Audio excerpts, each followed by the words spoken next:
अखण्डमण्डलाकारं व्याप्तं येन चराचरं तत्पदं दर्शितं येन तस्मै श्रीगुरुवे नमः। शङ्करं शङ्कराचार्यं केशवं बादरायणं सूत्रभाष्यकृतौ वन्दे भगवन्तौ पुनः पुनः।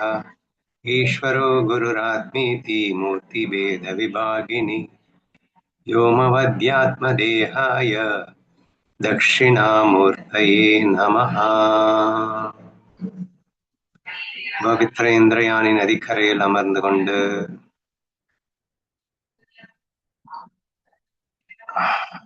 ஞானேஸ்வர் மகாராஜ் சமாதியின் அருகிலே ஏக்நாத் மகாராஜ் எழுதிய ஏக்நாதி பாகவத் அப்படிங்கிற புஸ்தகத்தை படித்துக் கொண்டிருக்கிறோம். அதில் இதுவரை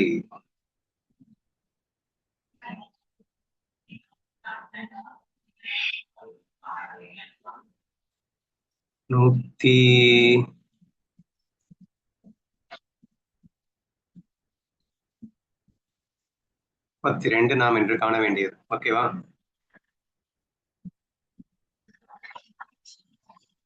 நான் வந்து ஸ்பீடாவே போயிடுறேன்.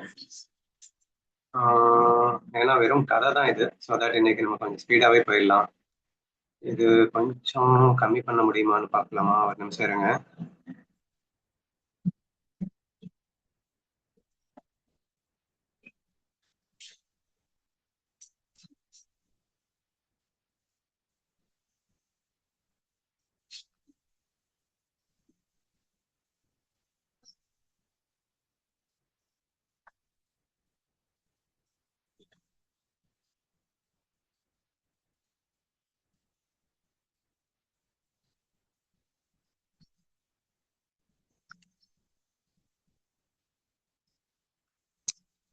சரி, வரல. நான் அப்படியே படிக்கிறேன், கேளுங்க.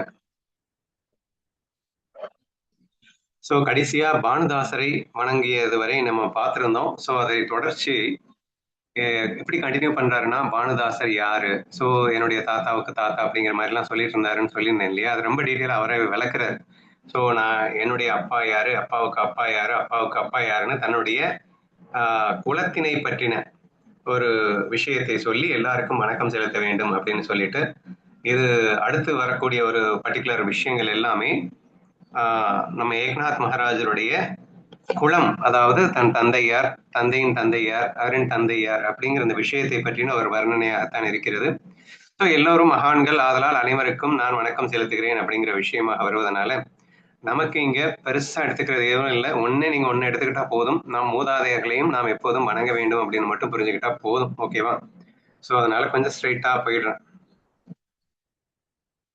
இப்ப பானுதாசரை வணங்கினேன்னு சொன்னாரு. இப்ப பானுதாசரை பத்தி சொல்றாரு. தனது குழந்தை பருவத்திலேயே சூரியனை பிடித்தவரான பானுதாசர் அவரே அறிவுருவானார். எல்லா கர்வத்தையும் அகந்தையும் வென்று இறைவனாலேயே அவர் தூய்மைப்படுத்தப்பட்டார். ஸோ அந்த பானுதாசர் வந்து நம்ம அனுமார் வந்து சூரியனை பிடிச்சாரு அப்படின்னு சொல்லிட்டு சிறு வயசுல இருக்கும் போதே நம்ம கதை படிச்சிருக்கோம். ஸோ சிமிலர் ஒரு கதை வந்து இந்த பானுதாசரின் லைஃப்ல நடந்திருக்கு அப்படிங்கிறத மட்டும் நம்ம புரிஞ்சுப்போம். ஸோ அவர் குழந்தை பருவத்திலேயே சூரியனை பிடித்தவரான பானுதாசர் அவரே அறிவுருவமாகவும் மாறினார். எல்லா கர்வத்தையும் அகந்தையும் வென்று இறைவனாலேயே அவர் தூய்மைப்படுத்தப்பட்டார். சரியா? அப்போ அவருடைய மிகவும் சக்தி வாய்ந்தவராக இருந்தார் அப்படின்னு அர்த்தம். நீங்க சூரியனையே பிடித்தவர் அப்படின்னு சொல்லும்போது அந்த அளவுக்கு சக்தி வாய்ந்தவராக இருந்திருக்கிறார். பிரகாசம் தானே சூரியனாலே, அதனால அறிவுருவானவர் அப்படிங்கிற எக்ஸ்ட்ரா வார்த்தையும் வந்திருக்கு. அவருக்கு அகந்தையும் கர்வத்தையும் வென்று விட்டார். யார் அருளால்? இறைவன் அருளாலேயே வென்று அவர் ஞானியானார் அப்படின்னு பானுதாசரை பற்றிய ஒரு விஷயம் இங்க வந்திருக்கு. அடுத்து 133ல ஸ்ட்ரெயிட்டாவே நம்ம தமிழ்லயே போயிடலாம். ஏன்னா அது சேம் திங் இஸ் சரி, படிக்கணும்னு படிச்சிடறேன், எவ்வளவு நேரம் ஆகுது. By the grace of his poetic composition, the form of Sri Vitthal appeared, with yearnings in his ears and the light of the universe radiating from him. The Lord was seen even in the dark of night. பானுதாசரால் தான் விட்டலனே மீண்டும் வந்தான். அது அந்த கதை இருக்கு இல்லையா? அந்த கதையை நீங்க ரிப்பீட் பண்ணிக்கோங்க. விட்டலன் வந்து கிருஷ்ணதேவராயர் வந்து எடுத்துட்டு போயிடுவாரு அப்படிங்கிற கதையில மீண்டும் பானுதாசர் தான் பண்டரிபுரத்தில் விட்டலனை கொண்டு வந்தான் அப்படிங்கிற அந்த கதையை வந்து கொஞ்சம் அப்படியே ஞாபகப்படுத்திக்கோங்க. அது எப்படி அப்படின்னா பானுதாசரின் கவித்துவத்தின் பலனாக. சோ கவித்துவத்தின் பலனாகன்னு நீங்க பக்தியின் பலனாகனே புரிஞ்சுக்கோங்க. அதுக்காக வெறும் ஸ்கில்லோட பலன் அப்படின்னு நீங்க நினைச்சுக்கணும்னு அவசியம் இல்லை. பானுதாசரின் கவித்துவத்தின் பலனாக ஸ்ரீ விட்டலனின் திருவுருவம் தோன்றியது. காதுகளில் குண்டலங்கள் துளங்க அகிலத்தின் ஒளியாக திகழ்ந்த அந்த இறைவனை இருண்ட இரவிலும் காண முடிந்தது. சோ பிரகாசமாக விட்டலன் இவருக்காக காட்சி கொடுத்துட்டாரு. அதுக்கப்புறம் தான் இவர் பண்டர்பூருக்கு வர சொன்னாரு அப்படிங்கிற கதையை வேணா எடுத்துக்கோங்க. சோ இவரால் தான் விட்டலனே மீண்டும் வருகிறார் அப்படிங்கிற மாதிரி நம்ம புரிஞ்சுப்போம். Next 134. Bhanadasan's son was Chakrapani and his son was the virtuous Surya Narayanan. Having named his son Surya, Bhanadas remained absorbed in his own true self. இப்ப பானுதாசன் கதை முடிஞ்சிருச்சா? அடுத்து பானுதாசருடைய பிள்ளை யாரு, அந்த பிள்ளைக்கு பெற்ற பிள்ளை யாரு, அவனுக்கு பெற்ற பிள்ளை தான் நான் அப்படின்னு சொல்லிட்டு தன்னுடைய தாத்தாக்களின் வரிசைகள் தான் இங்க போயிட்டு இருக்கு. பானுதாசரின் மகனுக்கு பேர் சக்கரபாணி. அவரது மகன் அப்படின்னா சக்கரபாணியின் மகன் நற்பண்புகள் கொண்ட சூரிய நாராயணன். தனது மகனுக்கு சூர்யா என்று பெயரிட்டு விட்டு பானுதாசரின் மகன் சக்கரபாணி, அவரது மகன் நற்பண்புகள் கொண்ட சூரிய நாராயணன். தனது மகனுக்கு சூர்யா என்று பெயரிட்டுவிட்டு பானுதாசர் தன் ஆத்ம உணர்விலேயே லயித்திருந்தார். பானுதாசருடைய மகன் சக்கரபாணியா இல்லைன்னா சூரிய நாராயணனா? Bhanudas' son was Chakrapani and his son was the virtuous Surya Narayanan. Having named his son Surya, Bhanudas remained. இந்த இடத்துல எனக்கு புரியுறது ரெண்டுலையுமே இங்கிலீஷ்லயும் வந்து எப்பயுமே அந்த ஹிஸ் என்ற வார்த்தை முதலில் உள்ளவருக்கு தான் பொருந்தும். ஸோ தற்போ இங்கே சக்கரபாணியின் மகன் தான் சூரிய நாராயணன் எடுத்துக்கோங்க. ஆனா தனது மகன் சூரியன்னா பேரனை மகன் சொல்லதான் நீங்க புரிஞ்சுக்கணும். சரியா? பானுதாசர் தனது பேரனுக்கு சூர்யா என்று பெயரிட்டு விட்டு பானுதாசர் தன் ஆத்ம உணர்விலேயே லயித்து விட்டார். அவர் சமாதி ஆயிட்டாரு அப்படின்னு புரிஞ்சுக்கோங்க. சரியா? இனி அடுத்த சூர்யா என்ன பண்றாருன்னு பார்ப்போம். அந்த 135. From the majestic rays of that sunlight glory, I was born to my mother Rukmani. Thus Rukmani is truly my mother and she is everything to me. அந்த சூரிய நாராயணன் இருக்கார்ல, அந்த சூரிய நாராயணுக்கு பெற்ற புள்ளதான் நானு. சரியா? ஏக்நாத் தான் கடைசியா சூரிய நாராயணன். ஏக்நாத்துடைய அப்பா சூரிய நாராயணன். அம்மா யாருன்னு எல்லாருமே சொல்லியிருக்காங்க. அந்த சூரிய பிரகாசம் போன்ற மகிமையின் கதிர்களில் இருந்து அப்படின்னா தன் அப்பா பேரு சூரிய நாராயணன். அதனால அதை அவ்வளவு பெருமையா சொல்லியிருக்காரு. நீங்க கன்ஃபியூஸ் ஆயிடாதீங்க. அந்த சூரிய பிரகாசம் போன்ற மகிமையின் கதிர்களிலிருந்து எனது தாய் ருக்மணிக்கு நான் பிறந்தேன். அப்போ தாயார் சூரிய நாராயணன் மற்றும் தாய் ருக்மணிக்கு நான் பிறந்தேன். எனவே ருக்மணியே எனது உண்மையான தாய். அவர் எனக்கு எல்லாமுமாக இருக்கிறார். சரியா? இது எல்லாமே வந்து தன்னுடைய மூதாதையர்கள் பற்றின வர்ணனை. 136ல மொத்தமா எல்லாருக்கும் சேர்த்து ஒரு வணக்கத்தை போட்டுறாரு. ஓகேவா? At the beginning of this book, I bow to this lineage of ancestors. Blessed is the play of my own destiny that I was born into this lineage of Vaishnava. வைஷ்ணவ குலமான இந்த குலத்தில் எனது மூதாதையர்களுக்காக நான் பிறந்ததற்கு நான் புண்ணியம் செய்திருக்க வேண்டும். அதனால் அந்த பரம்பரை மொத்தத்தையும் நான் வணங்குகின்றேன் அப்படிங்கிறது இங்க சொல்லப்பட்டிருக்கு. இந்த நூலின் தொடக்கத்திலேயே எனது முன்னோர்களின் பரம்பரையை நான் வணங்குகின்றேன். இந்த வைணவ குலத்தில் நான் பிறந்திருப்பது எனது பாக்கியத்தில் நிகழ்ந்த ஒரு லீலையாகும் என்று சொல்லி தனது மூதாதையர்கள் அனைத்தையும் வணக்கம் செலுத்துவதோடு தான் இந்த வைஷ்ணவ குலத்தில் பிறந்தது புண்ணியம் செய்திருக்க வேண்டும் அப்படிங்கிற ஒரு விஷயத்தையும் இங்கே அவர் வந்து நினைவு கூறுகிறார். ஸோ இதெல்லாம் எதுக்கு அப்படின்னா, பொதுவா வந்து ஒரு விஷயத்தை நீங்க செய்யறதுக்கு முன்னாடி இவர் கிரந்தத்தை எழுதுறார். நம்ம வந்து எந்த ஒரு விஷயத்தையும் செய்யறதுக்கு முன்னாடி நம்ம வந்து எல்லா ஞானிகளுக்கும் வணங்கணும், கணபதிக்கு வணங்கணும், சரஸ்வதிக்கு வணங்கணும், எல்லா ஞானிகளையும் வணங்கணும், எல்லா குருமார்களையும் வணங்கணும், நம் மூதாதையர்களையும் வணங்கணும் அப்படிங்கிற ஒரு பாயிண்ட் மட்டும் நம்ம எடுத்துக்கணும். சரியா? இந்த இடத்துல தன் மூதாதையர்களை வணங்கும் போது நாம் இதுல இருந்து என்ன கற்றுக்க வேண்டும்னு நீங்க கேட்டீங்கன்னா நம் மூதாதையர்களை நாம் வணங்க வேண்டும் அப்படின்னு எடுத்துக்கோங்க. அப்புறம் வைணவ குலத்தில் பிறந்ததை புண்ணியமாக நினைக்கிறார் அப்படின்னு வந்திருக்கு. சரியா? 137ல In this Vaishnava lineage are the great leaders Narada, Prahalad, Shanaka, Uddhava, Akrura and the great Sri Shukra. Shuka, sorry, சுகமுனிவர், Vasishta and all other true devotees. அப்பா, வேற லெவல்ல நேம்ஸ் எல்லாம் இருக்குப்பா. எல்லாரையும் பத்தியுமே நீங்க ரொம்ப அழகாவே தெரிஞ்சு வச்சிட்டு இருக்கிற ஒரு விஷயம்தான். இந்த வைணவ குலத்தில் நான் ஏன் வைணவ குலத்தில் பிறந்தேன் என்பதற்கு நான் புண்ணியம் செய்திருக்க வேண்டும் என்று சொன்னேன் தெரியுமா? ஏனென்றால் யாரெல்லாம் இதற்கு முன்னாடி நான் வைணவ குலத்தில் பிறந்திருக்கிறார்கள் தெரியுமா அப்படின்னு பெரிய பெரிய லிஸ்ட் அவுட் கொடுத்திருக்கிறாரு. நாரதர் திரிலோக சஞ்சாரின்னு உங்களுக்கு தெரியும். தேவலோக குரு, தேவலோக ஞானி நாரதர். பிரகல்லாதன் கதையே உங்களுக்கு எல்லாருக்கும் தெரியாதவங்களே இருக்க முடியாது. அசுர குலத்தில் பிறந்தாலும் மிகப்பெரிய ஞானியாக வளம் வந்தான் பக்தியின் வாயிலாக. அவனுக்காகவே ஒரு அவதாரமே உருவானது நரசிம்மம் என்ற கதையெல்லாம் உங்களுக்கு நல்லாவே தெரியும். சனகர் சொல்லவே வேணாம், மன்னனாக இருந்து கொண்டு ஞானியாக வளம் வந்தவர், கிருஷ்ணனின் அன்புக்கு பாத்திரமானவர். பகவத்கீதையிலேயே சனகரை போன்ற ஞானிகள்னு சொல்லக்கூடிய அளவிற்கு சக்தி வாய்ந்தவராக அந்த ஜனகர் இருந்தார் அப்படிங்கிறது நமக்கு தெரிஞ்ச விஷயம். உத்தவர் அப்படிங்கிறது, உத்தவர் கீதைன்னு, இந்த கீதைக்கு அந்த உத்தவர் கீதைன்னு தான் பேரு. அது மட்டும் இல்லாம உத்தவர் கண்ணனின் மிக நெருங்கிய தோழன் மற்றும் இல்லாமல் உறவினனும் கூட. அவரும் ஒரு மிகப்பெரிய ஞானி என்பதை எல்லோரும் அறிவார்கள். அக்ரூரர் அப்படின்னு சொல்லிட்டு ஒரு ஞானி இருந்தாரு.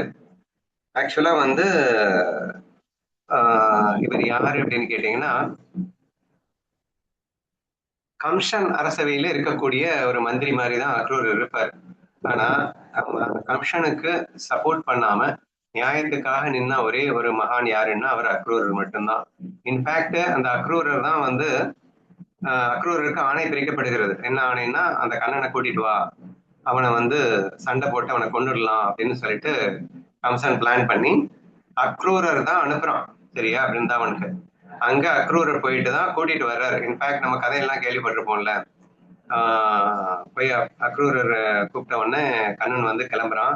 அப்ப எல்லா கோபிமார்கள் எல்லாமே வந்து முன்னாடி நின்று அதெல்லாம் கூடாது அப்படின்னு சொல்லிட்டு சொல்லும்போது, நீ ராதே எனக்கு வந்து உத்தரவிட்டான்னா நான் கண்டிப்பா போக மாட்டேன் உங்களை விட்டு அப்படின்னு சொன்னதும், நேரா ராதை கிட்ட போயிட்டு, ராதா நீ வந்து சொன்னா கண்ணன் இருக்கிறேன்னு சொல்றான், நீ சொல்லு ராதான்னு கேட்க, இல்ல கண்ணனுக்கு நான் உத்தரவு போட மாட்டேன் அப்படின்னு சொல்லி ராதா சொன்னதுக்கு அப்புறம் தான் அக்ரூரருக்கு வழியே விடுறாங்க. அப்ப அக்ரூரர் தான் இவரை கூட்டிட்டு போறாங்க.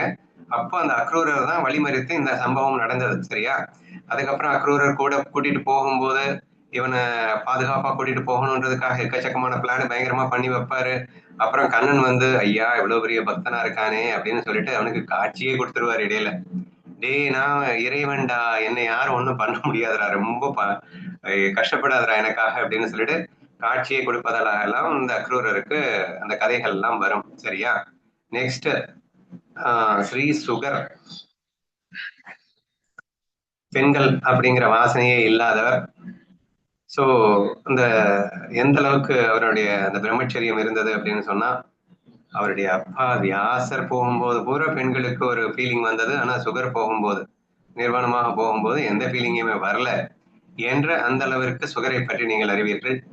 வசிஷ்டர் பொறுமையின் மன்னன், மிகப்பெரிய ராம பகவானுக்கே குருவாக வந்தவர் அப்படிங்கிறதெல்லாம் உங்களுக்கு நல்லாவே தெரியும். ஸோ அவர் பேரு வசிஷ்டர் போன்ற மாபெரும் பக்தர்களும் தலைவர்களும் இருக்கிறார்கள். ஸோ இவங்க எல்லாம் வைஷ்ணவ குலத்துல, இப்பேற்பட்ட மகான்கள் பிறந்த வைஷ்ணவ குலத்துல நான் பிறந்திருக்கேன் அப்படின்னு அந்த வைஷ்ணவ குலத்தின் பெருமையை வர்ணிப்பதாக நீங்கள் இதை எடுத்துக்கொள்ளுங்கள்.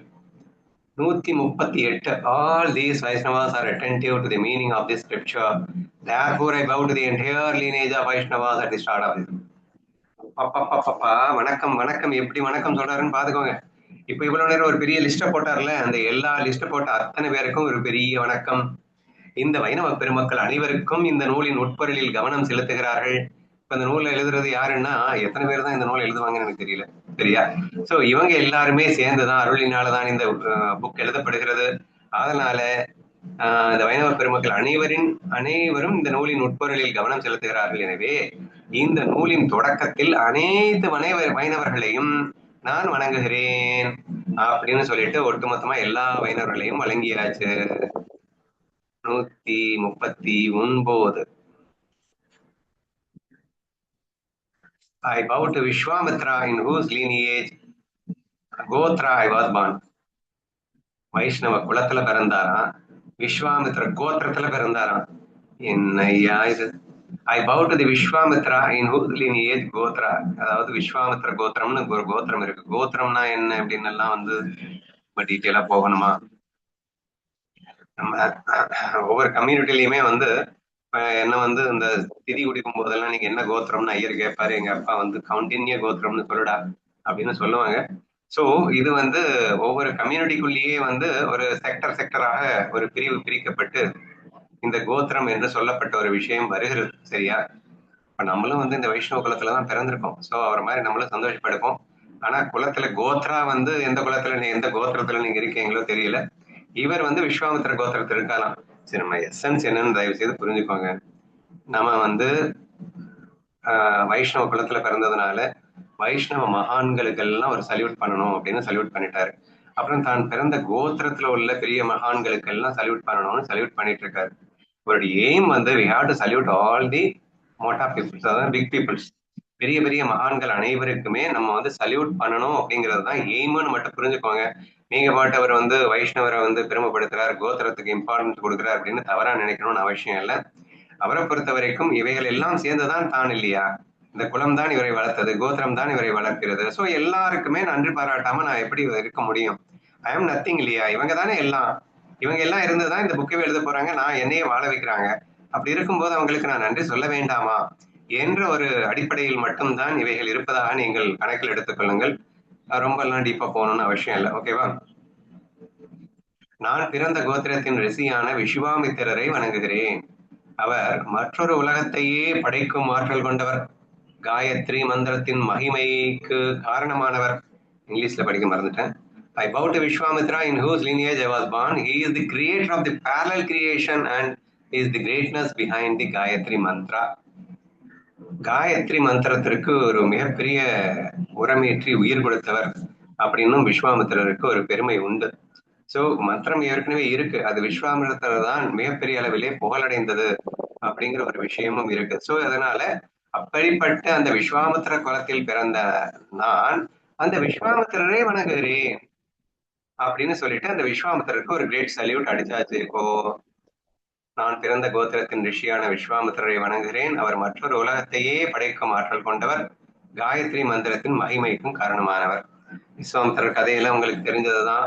திரிசங்கு அப்படின்றவர் வந்து விஸ்வாமித்திர காலில் விழுந்து என்னை காப்பாத்துன்னு சொன்ன உடனே இவர் வந்து, அதாவது ஆக்சுவலா அந்த கதையை முழுசா சொல்லணும்னு அவசியம் இல்லை, எல்லாருக்கும் தெரிஞ்ச கதை தான். திரிசங்கு அப்படிங்கிறவர் வந்து விஸ்வாமித்திர போய் கேட்ட உடனே அவருக்கு அந்த தவ வலிமையின் காரணமாக டைரக்டா சொர்க்கத்துக்கு அனுப்புறாரு.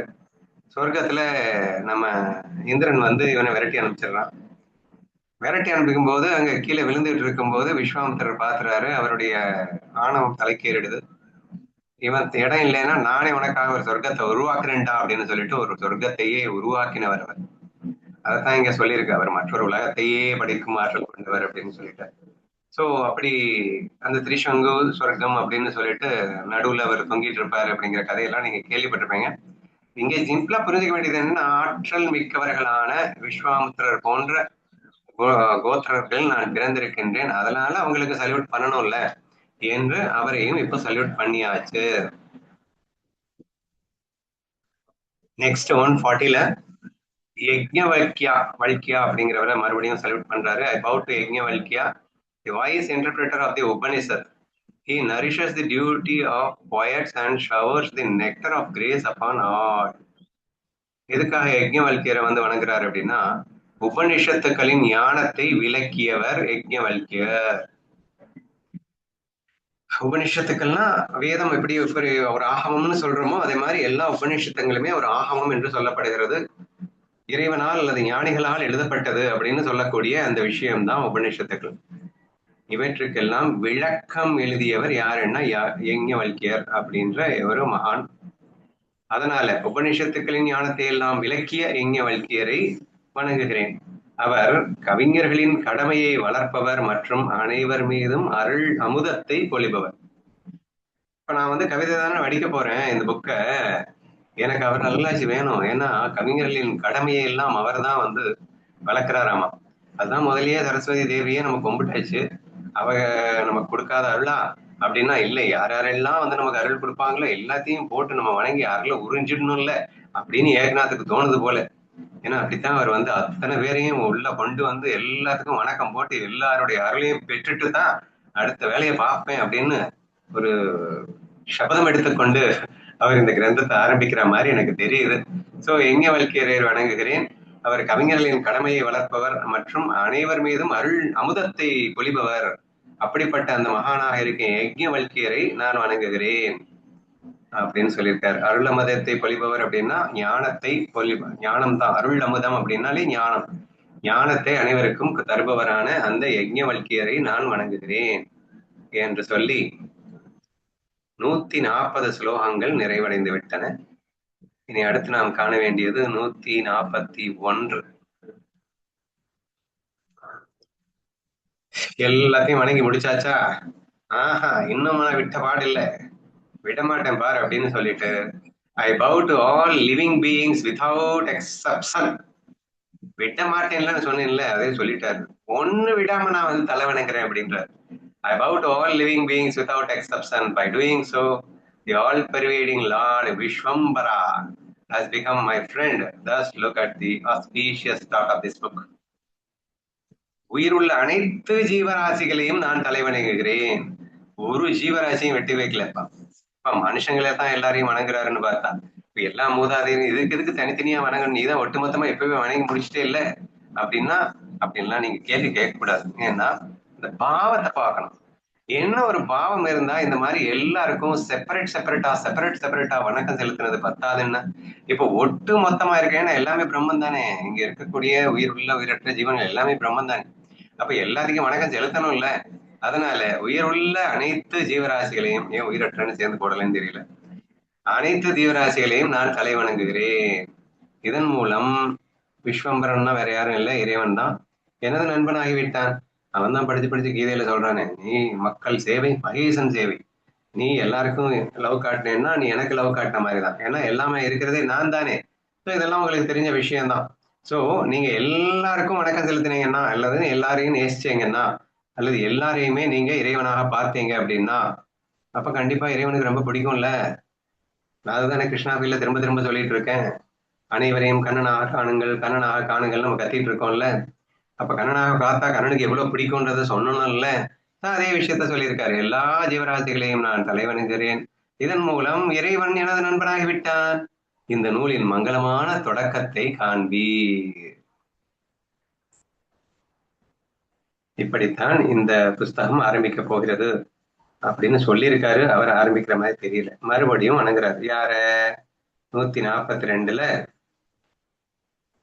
Now I bow to Lord Dattatreya, the Guru of Gurus. He initiated this work to reveal the true light of self-realization, Nijabodha. இப்ப நம்ம தத்தாத்திரேயர், குருக்களுக்கெல்லாம் குரு என்று வணங்கத்தக்கவர் இந்த தத்தாத்திரேயர். சோ அவரை எப்படி விட்டு வைக்கலாம்? இவர் தான் வந்து தனித்தனியாவும் விட மாட்டாரு, மொத்தமாவும் விட மாட்டாரு. சோ எல்லாத்தையும் மொத்தமாவும் நான் கும்பிடுவேன், தனித்தனியாவும் நான் அவங்ககிட்ட இருந்து அருளை வாங்கிடுவேன் என்ற ஒரு நோக்கத்தோடு இப்போது அவர் வணங்கும் நபர் தத்தாத்திரேயர். இப்போது நான் குருக்களுக்கெல்லாம் குருவான தத்தாத்திரேயரை வணங்குகிறேன். ஆத்ம ஞானத்தின் உண்மையான ஒளியை வெளிப்படுத்துவதற்காக இந்த நற்பணியை அவரே தொடக்கி வைத்தார். இந்த புக் எழுத போறது தத்தாத்திரேயர் தானா, அவர் தான் வந்து இந்த பணியை தொடக்கி வச்சாராம். அதனால எல்லாரையும் சேர்த்து வச்சுதான் இந்த புஸ்தகத்தை எழுத போறாங்கன்னு அவர் முடிவு பண்ணிட்டாரு. அதனால தத்தாத்திரேயர் யாருன்னா குருக்களுக்கெல்லாம் குரு. நம்ம வந்து குரு பூர்ணிமா அப்படின்ற ஒரு ஃபெஸ்டிவல் கொண்டாடுவோம். அந்த ஃபெஸ்டிவல்ல மேஜரா நம்ம வந்து இந்த தத்தாத்திரேயரை தான் மெயினா வணங்குறோம். ஏன்னா அந்த குருவுக்கெல்லாம் குருவாக இருப்பவர் தத்தாத்திரேயர் அப்படிங்கிறதுனால எல்லா கோயில்களையுமே வந்து அந்த தத்தாத்திரேயர், சிவன் கோயில்கள்ல தத்தாத்திரேயர் அப்படிங்கிறவரையும் சைட்ல வச்சிருப்பாங்க. ஏனென்றால் இவர் குருக்களுக்கெல்லாம் குருவாக இருக்கிறார் என்ற காரணத்தினால. அதனால அவரையும் வணங்கிடலாம் அப்படின்னு 142ல வணங்கி முடிச்சிட்டாரு. 143. He reveals the words and illuminates their inner meaning. He then manifests as the speaker and causes the truth to be spoken exactly as it is. இப்ப இந்த புக்கை யார் எழுத போறாங்களா? தத்தாத்திரேயர் எழுத போறாராம். எப்படி எழுத போறாரு? அவரே சொற்களை காட்டுகிறார். அடுத்தடுத்து என்ன வார்த்தையை போடணும் அப்படின்னு நான் எழுத மாட்டேன், நான் சிந்திக்க மாட்டேன். தத்தாத்திரேயரே வந்து அடுத்து என்ன வார்த்தை வருங்கிறத காட்டுவாரு. அது மட்டும் இல்ல, அவற்றின் உட்பொருளையும் விளக்குவாரு. அப்புறம் மொட்டையா நான் வந்து கண்ண மூடிட்டு எழுத போறேன், அதனுடைய உள்ளார்ந்த பாவம் என்ன? ஏன்னா இது பாவார்த்த தீபிகா மாதிரிதான் இதுவும் ஒரு ஞானேஸ்வரி இல்லையா? அப்போ அந்த பாவத்தோட அந்த பாவத்தையும் எனக்கு கொடுப்பாரு. அடுத்து என்ன சொல் எழுதணும்னு அவரே காட்டுவாரு. அதற்குண்டான உட்பொருள் அந்த பாவம் என்னங்கிறதையும் அவரே விளக்குவாரு. அவரே பேச்சாளராக தோன்றி உண்மையை அது உள்ளவாறு பேச வைக்கிறார்.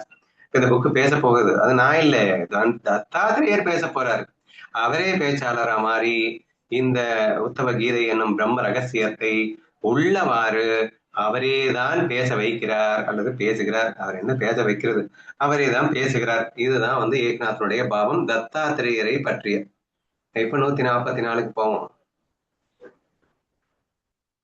He says that the Sri Bhagavat is the very heart of God.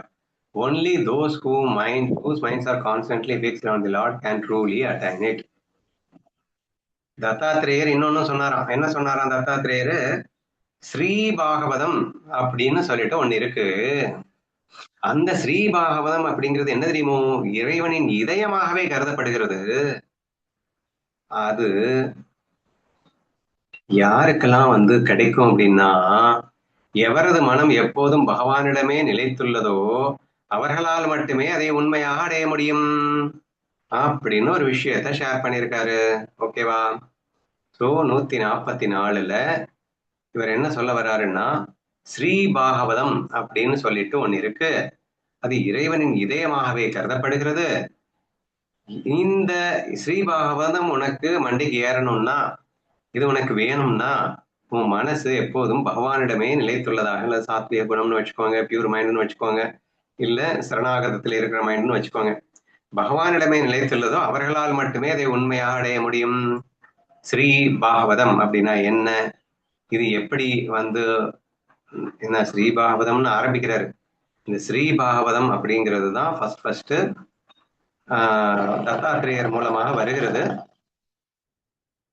இந்த பாகவதம் அடுத்து எப்படி கடைசியில இந்த நம்ம படிச்சுட்டு இருக்கோம்ல, பரீட்சித்து ராஜா படிச்ச அந்த பாகவதமாக மாறி அதுல இருந்துதான் உத்தவ கீதையை நம்ம படிக்க போறோம். ஓகேவா? சோ இப்பதான் வந்து இந்த கிரந்தத்தினுடைய ஆதிக்கு வர்றாரு. சரியா? இது நான் எடுத்து சொல்ல போற இந்த உத்தவ கீதை என்பது எங்கிருந்து உதயமானது அப்படின்னு சொல்லணும்னு நினைக்கிறார். சரியா? அப்ப எங்கிருந்து உதயமாச்சு அப்படின்னா, தத்தாத்திரேய மகாராஜனுடைய, அதாவது குரு தத்தாத்திரேயரோட வந்து சொன்னாராம், ஸ்ரீ பகவத் அப்படின்னு ஒண்ணு இருக்கு, அது வந்து கடவுளின் இதயம் போன்றது அப்படின்னு ஞானம். சரியா? அது எல்லாருக்கும் புரியாது. பகவானிடமே யார் மனசை நிலைச்சு வச்சிருக்காங்களோ அவங்களுக்கு தான் புரியும் அப்படின்னு சொன்னாராம். சரியா? 145. This knowledge existed since the beginning of time in the form of the 4 essential verses. Shatu Sloka, the supreme intellect, thought it to Brahma for self-realization. அடுத்து வர்றது எல்லாமே வந்துமா இந்த பாகவத கதை உருவான ஒரு விஷயத்தை பத்தி எக்ஸ்பிளைன் பண்ணுது. சரியா? ஸோ அதனால நான் கொஞ்சம் ஃபாஸ்டா தான் படிப்பேன். அதுல வந்து உங்களுக்கு ஒன்றும் கன்ஃபியூஷன் வர்றதுக்கு சான்சஸ் இல்லை.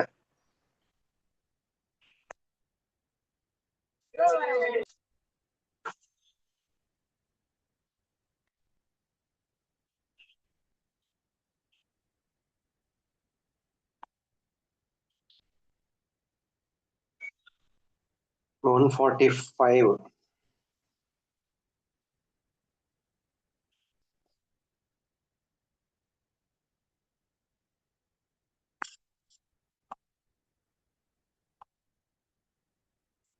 ஓகேவா? 145ல என்ன சொல்றாருன்னா, இந்த ஞானம் காலத்தின் தொடக்கத்திலிருந்தே உள்ளது. நான் அத்தியாவசிய ஸ்லோகங்களை சதுஸ்லோகா ஆத்ம ஞானத்திற்கு பரம்பொருள் இதை பிரம்மாவதற்கு உபதேசித்தார். சதுஸ்லோகி, சத்துன்னா எனக்கு தெரிஞ்சு 4ன்னு நினைக்கிறேன். சத்து அப்படின்னா இங்க 16 சொல்லுவாங்க.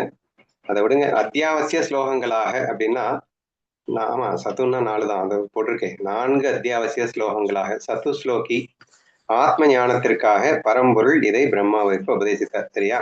இப்ப நம்ம படிக்க போற இந்த பாகவதம் எங்க இருந்து உதயமானது சரியா? நீங்க இது என்னடா இது புதுசு புதுசா இருக்கேன்னு நினைச்சிடாதீங்க. இந்த ஹிஸ்டரி ஆஃப் பாகவதா. இந்த பாகவத் இந்த பரீட்சித் மகாராஜுக்கு சொன்ன பாகவதம் தான் நமக்கு தெரியும். ஆனா அது ஸ்டார்டிங்ல எங்க இருந்து அது தொடங்கி பரீட்சித்துக்கு மகாராஜுக்கு போய் சேர்ந்தது அப்படின்னு சொல்ல நினைக்கிறாரு. ஸோ அதை தான் இந்த விஷயமா இங்க சொல்லப்படுகிறது சரியா? முதல்ல எங்க இருந்து ஆரம்பிச்சிருச்சு? ஸ்ரீ பாகவதம் அப்படின்னு சொல்லிட்டு முதல்ல இருந்தது. அந்த ஸ்ரீ பாகவதம் வந்து எல்லாருக்கும் புரியாது, பகவானிடம் பக்தி கொண்டவர்களுக்கு மட்டுமே புரியும் அப்படின்னு சொல்லி, இந்த ஞானம் காலத்தின் தொடக்கத்திலிருந்தே உள்ளது. 4 அத்தியாவசிய ஸ்லோகங்களாக ஆத்ம ஞானத்திற்கு பரம்பொருள் இதை பிரம்மாவிற்கு உபதேசித்தார். ஃபர்ஸ்ட் இந்த ஸ்ரீ பாகவதம் யாருக்கு சொல்லப்பட்டது? பிரம்மாவிற்கு சொல்லப்பட்டது. அப்படின்னா பிரம்மா வந்து பெரிய பக்தன் அப்படின்னு நம்ம எல்லாம் நினைச்சுக்க வேண்டிதான். ஏன்னா பக்தனுக்கு மட்டும்தானே புரியும்னு சொன்னாரு. எப்பவும் கடவுளையே நினைப்பவனுக்கே புரியும்னு சொல்லார்ல. அப்ப பிரம்மா கடவுளையே நினைச்சிட்டு இருந்திருக்கார். அப்போ வந்து பிரம்மாவிற்கு போய் சேர்ந்திருக்கிறது சரியா? How wondrous is his grace!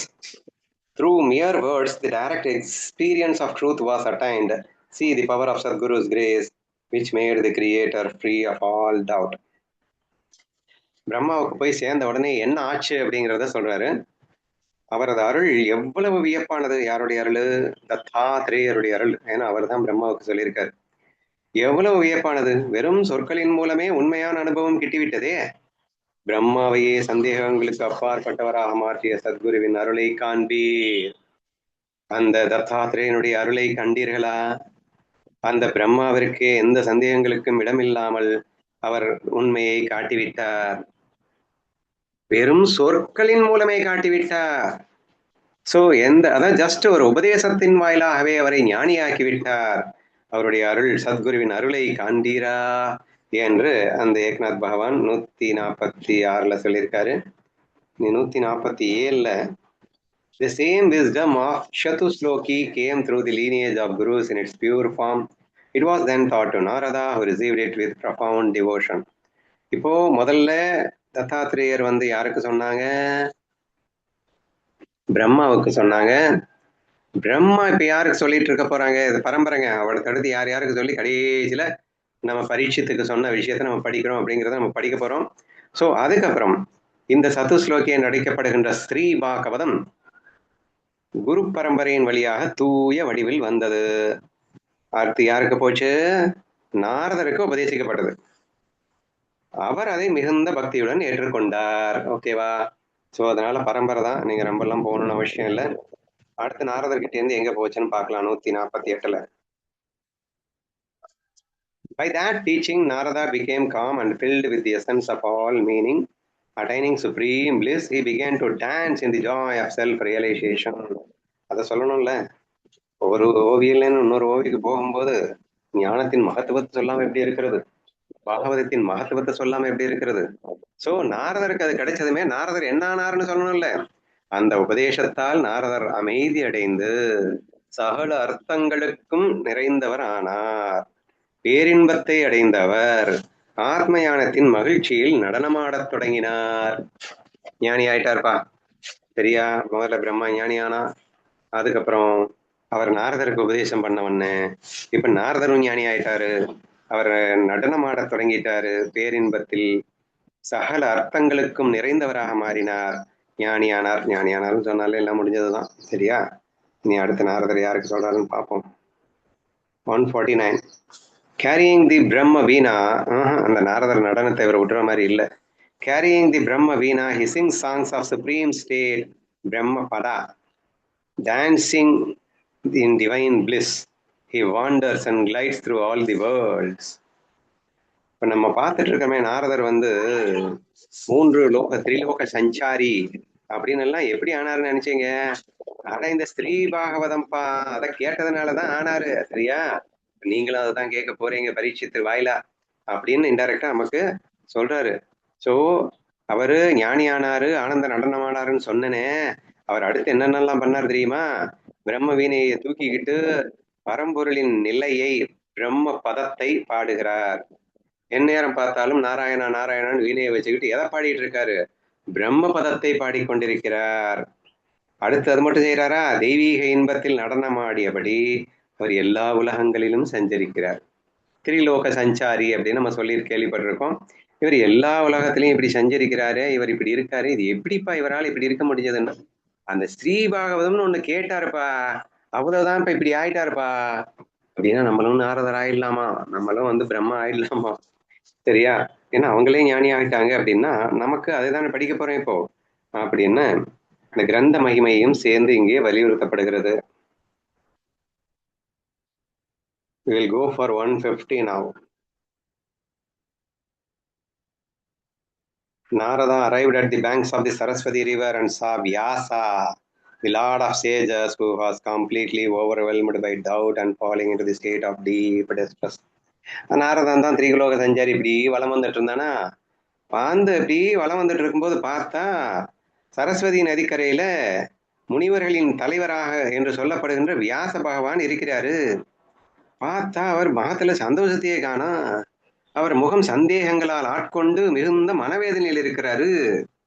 இது என்னடா வம்பா இருக்கு? நாரதருக்கு ஒரே ஆச்சரியம். என்ன வியாச பகவான் இப்படி இருக்காரு அப்படின்னு அவருக்கு என்ன தோணும்? யாம் பெற்ற இன்பம் பெருகை வையகம் அல்லவா?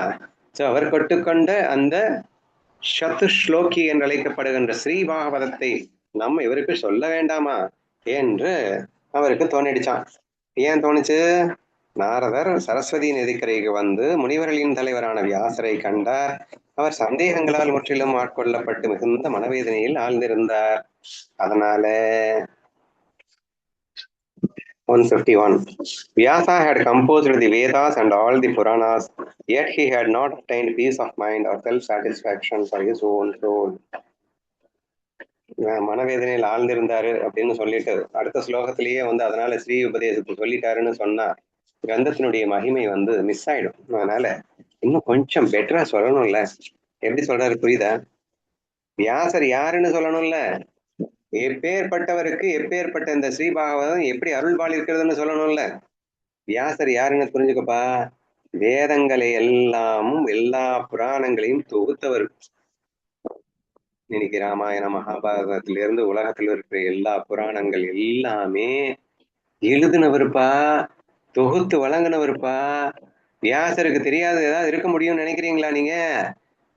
எல்லாத்துக்குமே மூலமே அவர் தானே. எல்லாத்தையும் எழுதுனதே அவர் தானே. பகவத்கீதை எழுதுனதே அவர் தானே. மகாபாரதத்தை எழுதுன அவருன்னா அப்புறம் கீதை மட்டும் யாரும் எழுதியிருப்பாங்க? என்னையா சொல்ற? அவர் ஏன் கஷ்டத்துல இருக்காரு? என்ன பண்றது? வியாசர் வேதங்களையும் அனைத்து புராணங்களையும் தொகுத்திருந்தார். ஆனாலும் அவர் தனது ஆத்மாவிற்கு தேவையான மன அமைதியை அல்லது சுய திருப்தியை அடையவில்லை. அப்படின்னா பிரம்மஸ்வரூபத்தை டச் பண்ணலையாம். இதை நம்ம வேற எப்படி எடுத்துக்கலாம் அப்படின்னா, நான் அடிக்கடி சொல்லுவேன், ஞானம் அப்படிங்கிறது நம்ம அனுபவத்தை கொடுக்காது, பக்தி தான் அனுபவத்தை கொடுக்கும் அப்படின்னு அடிக்கடி சொல்லியிருக்கேன். சரியா? என்னுடைய லைஃப்லயே நான் ஞானம் அப்படிங்கிறத ஈஸியா கத்துக்கிட்டேன் ஞானேஸ்வரியில. ஆனா அனுபவம் வரலன்னு ஏங்கி கொண்டிருக்கும் போது கிருஷ்ணனும் மௌலியும் எனக்கு பக்தர்களாக, அதாவது கிருஷ்ணனுக்கும் மௌலிக்கும் பக்தனாக மாறிய பிறகுதான் எனக்கு அதனுடைய உண்மையான அர்த்தம் புரிந்ததோடு மட்டும் இல்லாமல் அனுபவத்தையும் செய்ய முடிந்தது அப்படின்னு நம்ம சொல்றோம் இல்லையா? அப்போ பக்தி எசென்சியல் அப்படிங்கிறது ரொம்ப முக்கியம். ஏன்னா இந்த பாகவதம் அப்படிங்கிறது வெறும் ஞானம் அல்ல, பக்தி கலந்த ஒரு விஷயம். அந்த உட்பொருளோடு ஞானம் உட்பொருளாக மறைந்திருந்து கண்ணனின் கதைகளாக வளம் சொல்லப்படுகின்ற ஒரு விஷயமாக இருக்கின்ற காரணத்தினால மேபி அந்த பக்தியின் ஸ்பெஷாலிட்டியை கொடுக்கணும் அப்படிங்கிறதுக்காக கூட வியாசர், அப்பேற்பட்ட வியாசரே கூட அவர் மனசு கஷ்டத்துல இருக்காரு, இன்னும் மோட்சம் அடையாம இருக்காரு அப்படின்னு வச்சுக்கோங்க. அப்புறம் என்ன நடக்குதுன்னு பார்க்கலாமா? 152. He was drowning in an ocean of doubt.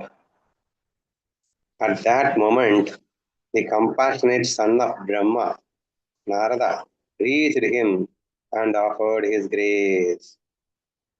அப்படி அவர் கஷ்டப்பட்டு இருந்தார்ல, எந்த அளவுக்கு கஷ்டப்பட்டு இருந்தாரா? சந்தேக கடலில் மூழ்கி கொண்டிருந்தார். என்ன பண்றதுன்னே தெரியாம அப்படியே டவுட்ல, என்னடா இது, என்ன யாருன்னு தெரியலையே, என்ன நடக்குதுன்னே ஒன்னும் புரியலையே அப்படின்னு கன்ஃபியூஷன்ல இருந்தாராமா. அந்த தருணத்தில் பிரம்மாவின் மகனான கருணைமிக்க நாரதர் அவரை சென்றடைந்து தனது அருளை வழங்கினார். ஆமா, நாரதருடைய அப்பா தானே பிரம்மா. அவர் பேமா கூப்பிட்டுதான் மகனுக்கு தான் சொல்லியிருக்காரு போல ஸ்ரீபாகவதம் கிடைச்ச உடனே. சரி, இப்போ நாரதர் நேரா அவருக்கு அவருடைய கஷ்டத்தை போக்கணும் அப்படின்னு முடிவு பண்ணிட்டு இந்த ஸ்ரீபாகவதத்தை அவருக்கு சொல்லணும் அப்படின்னு நினைச்சார்.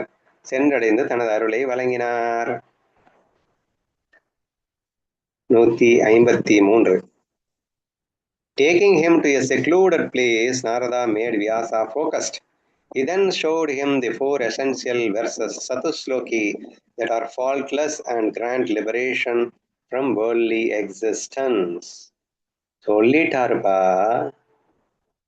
அவரை ஒரு தனி இடத்திற்கு அழைத்து சென்று, ஏன்னா சும்மா சொன்னா மண்டைக்கு ஏறாதுல்ல, அதனால செக்லூடட் பிளேஸ்ன்னா யாரும் இல்லாத இடம் அப்படின்னு அர்த்தம். தனியான இடத்திற்கு அழைத்து சென்று நாரதர் வியாசரை ஒருமுகப்படுத்தினார். ஃபோக்கஸ்டா இருங்க, கான்சென்ட்ரேட்டடா இருங்க. ஸோ இப்போ நான் சொல்ல போறது மிகப்பெரிய விஷயம். கேட்டீங்கனாலே நீங்க ஞானி ஆயிடுவீங்க. ஸோ ஏன்னா முதல்ல இருந்து அப்படிதான் சொல்லிட்டு இருக்காரு. ஜஸ்ட் சொல்லாலேயே, வார்த்தைகளாலேயே, கேட்டதுனாலேயே ஞானி ஆயிடலாம் அப்படிங்கிற மாதிரி எக்ஸ்பிளைன் பண்ணியிருக்காரு. ஸோ தேர்ஃபோர் தனியா ஒருமுகப்படுத்தி அவரை உட்கார வச்சுட்டு பின்னர் உலக பந்தத்திலிருந்து விடுதலை அளிக்கும் குற்றமற்ற 4 அத்தியாவசிய ஸ்லோகங்களை அவருக்கு காட்டினார். சதுஸ்லோகி இப்ப யாருக்கு போய் சேர்ந்துருச்சு? வியாசருக்கு போய் சேர்ந்துருச்சு. ஸ்ரீ பாகவதத்துல 4 இருந்தது. அத வியாசர் பெரிய பாகவதமா எழுதியிருக்காரு. நமக்கெல்லாம் அந்த 4 புரியக்கூடிய அளவுக்கு நமக்கு சக்தி கிடையாது. அதனால வியாசர் அதை விளக்கி எழுதுவார், அவசரப்படாது. 154. The self-realization was kept hidden even from the sun and the sky. Moving aside all distractions, Narada whispered these secret instructions into Vyasa ears. இந்த ஆத்ம ஞானம், இந்த நிஜ போதமானது சூரியனிடமிருந்தும் வானத்திடமிருந்தும் கூட மறைத்து வைக்கப்பட்டிருந்தது. சூரிய பகவானுக்கே தெரியாம இருந்தது, ஆகாசத்துக்கே தெரியாம இருந்தது. அப்படிப்பட்ட ரகசியத்தை மெதுவா நாரதர் வியாசர் காதல ஓதிட்டாரு. எல்லா கவன சிதறல்களையும் விளக்கி, ஏன்னா 1 பாயிண்டடா செக்ரூடல் பேசி திக்பாட்டி வச்சாச்சு. இப்ப அவன் ஓதுறது மட்டும்தான் வேலை. எல்லா கவன சிதறல்களையும் விளக்கி நாரதர் இந்த ரகசிய உபதேசத்தை வியாசரின் காதுகளில் மெல்ல உரைத்தார். ஓகேவா?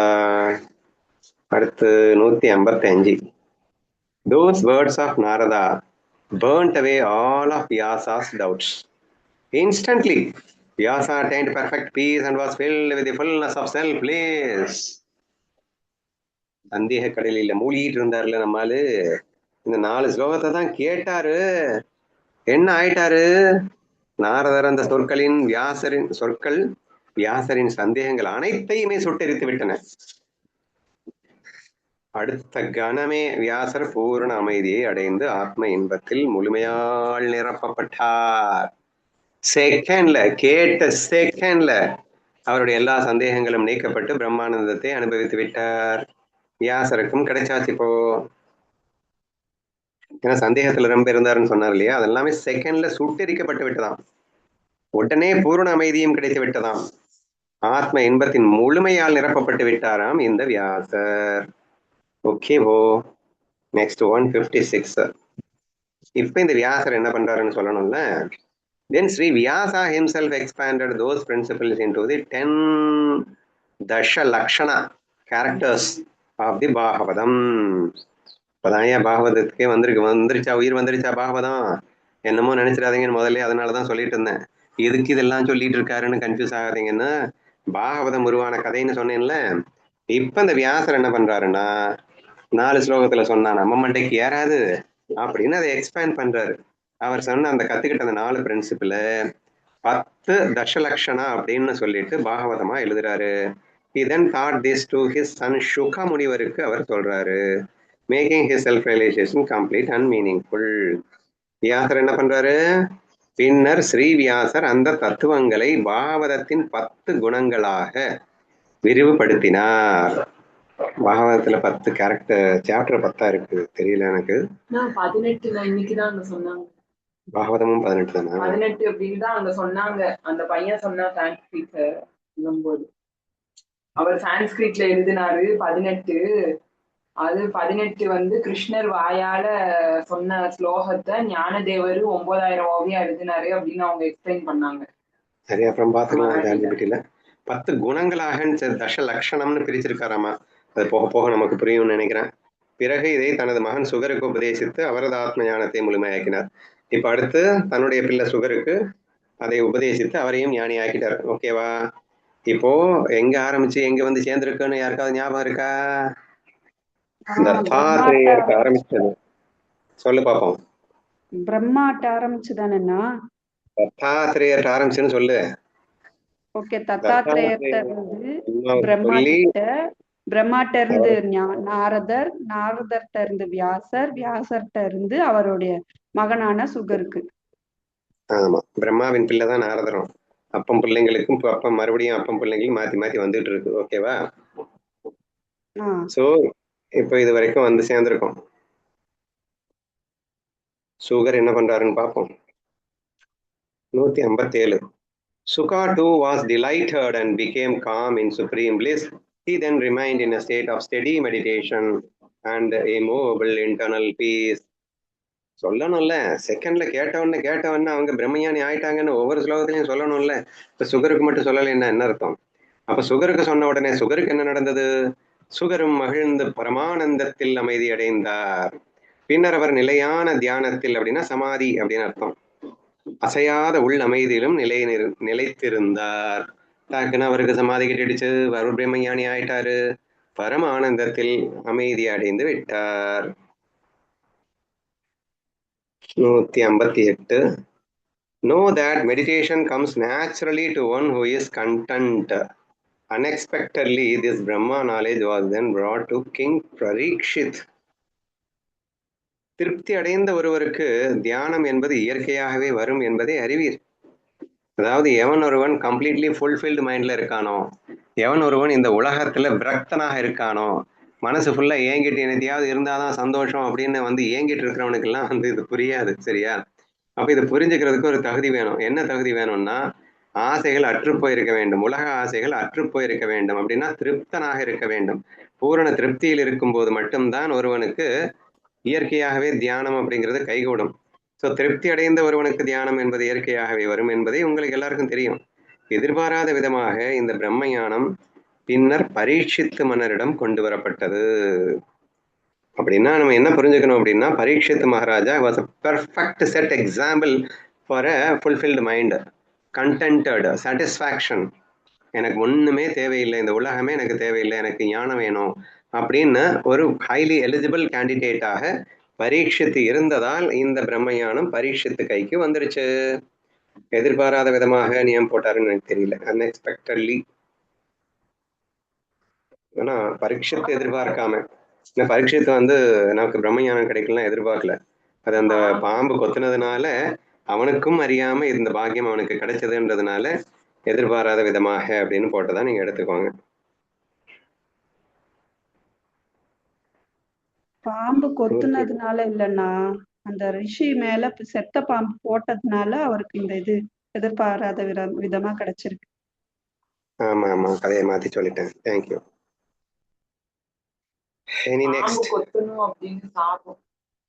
பாம்பு கடிச்சு சாபம்ங்கிறது அவருக்கு சாபம் கொடுப்பாரு அதுக்கப்புறமா. சரியா? சரி. To witness Parikshit authority, look at how he subdued Kali. Therefore, his spiritual competency appears even greater than that of Dharma. Yudhishthira 159 என்ன சொல்றாருன்னா, பரீட்சித் மகாராஜ் எவ்வளவு குவாலிஃபைடு பர்சன் அப்படிங்கிறத வர்ணிக்கணும்னு நினைக்கிறாரு. யாருக்காவது கலிபுருஷனை பரீட்சித் மகாராஜா வென்றார் அப்படின்னு கதை தெரியுமா? இதுதான்னா, அதாவது அவன் வந்து கலிபுருஷனோட இதுலதான் மாட்டிக்கிட்டு இருக்காரு. சரி, அவருக்கு வந்து சாவு பாம்பு. இப்ப பாம்பு கடி சாகணும், இவன் பிரம்மஞானியா மாறிட்டான், கலியை ஜெயிச்சிட்டானா? சரி, இப்படித்தான் வருமா? சரி, ஓகேமா. கலியை ஜெயித்தவர் பரீட்சித்து என்று சொல்லப்படுகிறது. அது எப்படி அப்படின்னா, இவன் வந்து கண்டிப்பா பாம்பு கொத்தி சாகணும் அப்படிங்கிறது அவனுடைய கலி யுகத்துல அவனுக்கு கலியோட விளையாட்டுல இது நடக்கணும், விதியோட விளையாட்டுல இது நடக்கணும். ஆனா விதியை வென்று விட்டு பிரம்ம யானையாகி அந்த வென்ற கதை. அப்ப கலியை வென்று விட்ட நம்மெல்லாம் கலிகாலத்துல தான் இருக்கோம். நம்மளும் இதை படிச்சுட்டு நம்மளும் இது சாரி பரீட்சித்து மாதிரி நாமளும் கூட கலியை வென்று விடலாம். நீ எப்போ பிரம்மஞானி ஆயிட்டீங்கன்னா சரியா? ஸோ அதையே கூட நம்ம எடுத்துப்போம். ஸோ இவருடைய அதிகாரம் அப்படின்னா எலிஜிபிலிட்டி பாருங்க. பரீட்சித் மன்னரின் அதிகாரத்தை காண அவர் கலியுகத்தையே அடக்கிய விதத்தை பாருங்கள். எனவே அவரது ஆன்மீக தகுதி தர்மரை விடவும் மேலானதாக தோன்றுகிறது. ஏன்னா இந்த இந்த பாகவதத்தை கேட்ட உடனே டப்பு டப்புன்னு பிரம்மஞானி ஆயிட்டாங்க எல்லாரும். சரியா? டைம் எடுத்துட்டுலாம் ஆகல. அப்ப இந்த பரீட்சித் மகாராஜும் அப்படிதான் ஆகிறாரு. கேட்டதே ஏதோ 18 நாள் கதையாடா, ஏதோ குறிப்பிட்ட நாள் 7 நாள் கதையா, 7 நாள் கதை கேட்கிறாரு. கதை முடியும் போது நம்மால ஞானி ஆயிடுறாரு. எல்லாத்தையும் கேட்டு முடிச்சவொடனே ஞானி ஆகிறன்னா எந்த அளவுக்கு குவாலிஃபைடா அவர் இருந்திருப்பாரு அப்படிங்கிறத நமக்கு சுட்டி காட்டுறாங்க. இந்த சுட்டி காட்டுறதுனுடைய நோக்கம் என்னன்னா, நீயும் அப்படி இருக்கணும்னு அர்த்தம். நீங்களும் இந்த கதையை கேட்டவொடனே ஞானி ஆயிடலாம், ப்ரொவைடட் கண்டென்டடா இருக்கணும், ஃபுல்ஃபில்டு மைண்ட்ல இருக்கணும், திருப்தனாக இருக்கணும், உலக ஆசைகள் இல்லாம இருக்கணும், முமுட்சத்துவமா இருக்கணும், ஞான தாகத்துல இருக்கணும். இந்த குவாலிஃபிகேஷனோட இருந்தீங்கன்னா, ஏன்னா பரீட்சித் அப்படி இருந்தாரு இல்லை, இது வரைக்கும் சொன்ன பிரம்மா, நாரதரு, வியாசரு, சுகரு, இவங்க எல்லாம் அந்த தகுதியோட இருந்ததுனால கேட்டவொடனே டக்கு டக்குன்னு ஞானி ஆயிட்டாங்க அப்படிங்கிற மாதிரியும், பரீட்சித்தும் அப்படித்தான் இருந்தார் அப்படிங்கிற மாதிரியும் சொல்லுவதன் மூலியமாக நமக்கு என்ன சொல்ல வருகிறார்? நீங்களும் அப்படி இருக்கணும்னு சொல்றாங்க. அப்படி இருந்தா நம்மளும் இந்த கதை கேட்ட முடிச்சதுல நம்மளும் ஞானி ஆயிடலாம். இன்னொன்னு என்ன சொல்லுவாங்கன்னா, பரீட்சித்தோட குவாலிஃபிகேஷன் வந்து எக்ஸ்ட்ரீம் குவாலிஃபிகேஷன். அவனுக்கு அப்படி இருக்கிற ஒரு குவாலிஃபைடு பர்சனுக்கே ஒரு செகண்ட்ல மைண்டுக்கு அடிக்ட் ஆனதுனால சாபம் கிடைச்சிருச்சு. அப்படின்னா நம்ம வந்து எவ்வளோ அவேர்னஸோட மனசுக்கு அடிக்ட் ஆகாம இருக்கணும் அப்படிங்கிறதுக்கும் பரீட்சித் எக்ஸாம்பிள் தான் சொல்லுவாங்க. ஏற்கனவே ஹைலி குவாலிஃபைடு பர்சன் தான், ஆனா அவனே மனசுல கொஞ்சம் சலனப்பட்டதுனால தப்பு பண்ணிட்டான். அப்ப நம்ம வந்து வீக் மைண்டட் அப்படின்னா நம்ம இன்னும் ரொம்ப அட்டென்டிவா அவேர்னஸோட இருக்கணும் அப்படின்னு மட்டும் புரிஞ்சுப்போம். ஓகேவா? எக்ஸ்ட்ரா ஒரு பிட்டை போட்டிருக்காரு. தர்மர் இருக்காரு இல்லையா, யுதிஷ்டர் பஞ்ச பாண்டவர்கள்ல, அவனை விட இவன் மேலானவன் அப்படின்னு ஒரு பிட்டை வேற இங்க போட்டிருக்காரு. அது அடுத்த ஸ்லோகத்துல என்ன சொல்றாருன்னு பார்ப்போம். 160. அதுதான் அர்ஜுனனுக்கு தானடா பேரன்.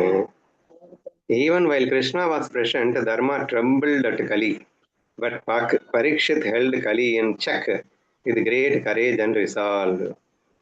தர்மர் வந்து கொஞ்சம் கலி ஆட்டினான். அவன் கிருஷ்ணர் கூடவே இருந்த போதும் தர்மர் கலியை கண்டு அஞ்சினார். சரணாகதம் இல்ல தர்மருக்கு. அர்ஜுனன் அளவு கூட தர்மர்கிட்ட சரணாகதி இருக்காது. சரியா? அப்ப கிருஷ்ணர் கூடவே இருந்தும் என்ன செய்ய, தர்மர் வந்து கலியை கண்டு பயந்துட்டு தான் இருந்தாரு. ஆனா பரீட்சித்து மிகுந்த துணிவுடனும் உறுதியுடனும் கலியை கட்டுப்படுத்தி வைத்தார். ஆக போறேன்னு சொன்னவன அசரவே இல்லையே. ஓகே, வெல் டன், ரொம்ப சந்தோஷம். முனிவரை கூப்பிட்டாரு.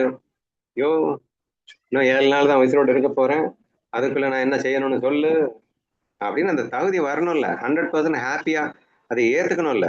பயந்துகிட்டு இருந்தோம்னா என்ன ஆயிடுக்கும். ஆனா தர்மர் கூட பயந்துட்டு இருந்தாரு, இவர் பயப்படல. ஸோ ஏன் வந்து தர்மரை விட குவாலிஃபைடு பர்சன் சொன்னா அப்படிங்கிறத அடுத்த ஸ்லோகத்திலேயே அவர் சொல்லிட்டாருப்பா. ஓகேவா? 161. Born in the valiant lineage of Arjuna and Subhadra, he was a jewel of authority. While still in the womb, he was protected by the Lord himself, Sri Ranga.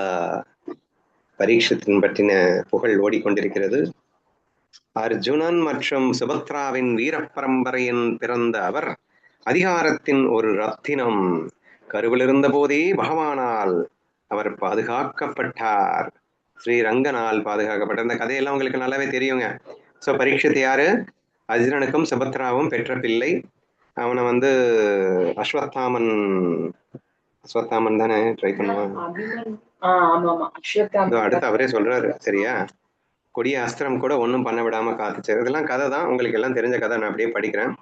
So இந்த பரீட்சித் யாருன்னு சொல்றதுக்காக இந்த விஷயங்கள் சொல்லப்படுகிறது. அர்ஜுனனுக்கும் சுபத்ராவின் வீரப்பரம்பரையில் பிறந்தவன் அவன். அவன் கருவில் இருக்கும்போதே அவன் கிருஷ்ணனால் காப்பாற்றப்பட்டவன் வேற. Even the lethal weapon of Ashwatthama, Drauni அந்த வெப்பனுக்கு பேரு, could not touch him in the womb, who is capable of describing the full extent of such divine authority. எந்த அளவிற்கு கிருஷ்ணனுடைய அருளுக்கு அவன் பாத்திரப்பட்டிருந்தால், எந்த அளவிற்கு அவன் புனிதமானவனாக இருந்திருந்தால், அவன் பிறக்கும் போதே அஸ்வஸ்தாமனின் கொடிய ஆத்திரம் கூட கருவில் இருந்த அவரை தீண்ட முடியாமல் போனது. அத்தகைய தெய்வீக அதிகாரத்தின் முழுமையை விவரிக்க யாரால் இயலும்? சோ சாதாரணமா இட போடாதடா பரீட்சித்த. பிறக்கும் போதே கண்ணனின் அருளோடு பிறந்தவன், அஸ்வத்தாமன் என்ற கொடி ஆயுதத்தாலேயே பாதுகாக்கப்பட்டவன். அதனாலே கூட எதுவும் செய்ய முடியாமல் இருந்தது. அதனால புரிஞ்சுக்கோ, அவன் எப்பேற்பட்ட பராக்கிரமசாலி, அவனுடைய சக்தி அப்படிங்கிறதெல்லாம் இந்த பரீட்சத்தினுடைய பெருமைகள் அப்படின்னு புரிஞ்சுக்கோங்க. 163. Because the Lord protected him in every limb within the womb, he was named Parikshit. His state and his name are profound and beyond measure. பரீட்சித்ன்ற பேர் ஏன் வந்தது அப்படின்றத மட்டும் எக்ஸ்பிளைன் பண்ணியிருக்காங்க. கருப்பைக்குள் அவர் ஒவ்வொரு அங்கத்தையும் பகவான் காத்ததால், கருப்பைக்குள்ள இருக்கும் போதே பரீட்சித் மகாராஜனுடைய ஒவ்வொரு அங்கத்தையும் பகவான் காத்ததால் அவருக்கு பேரு பரீட்சித்து அப்படின்னு வந்ததாம். சரியா? பரீட்சித் அப்படின்னா சோதிப்பவர்னு அர்த்தம். பகவான் இவனை ஒவ்வொரு அங்கமாக சோதனை செய்து காப்பாற்றி இருக்கிறார்னு எடுத்துக்கவா. ஏன் பகவான் ஒவ்வொரு அங்கத்தையும் காப்பாற்றியதால் அவருக்கு பரீட்சித் என்று பேர் வந்ததுன்னு கொடுத்திருக்காங்க. அவரது நிலையும் பெயரும் அளவிட முடியாத ஆழம் கொண்டவை. ஸோ அதனால அவர் பேர் மட்டும் இல்லை, அவருடைய நிலை அப்படின்னா அவனுடைய கெப்பாசிட்டி, அவனுடைய பராக்கிரமம் இதெல்லாம் அளவிடவே முடியாதுப்பா. அவ்வளவு ஒரு சிறப்பு பெற்றவனாக அவன் இருக்கின்றான் அப்படின்னு சொல்லியிருக்காரு. மீதி கதையை நாளைக்கு பார்க்கலாமா? டைம் ஆயிடுச்சு.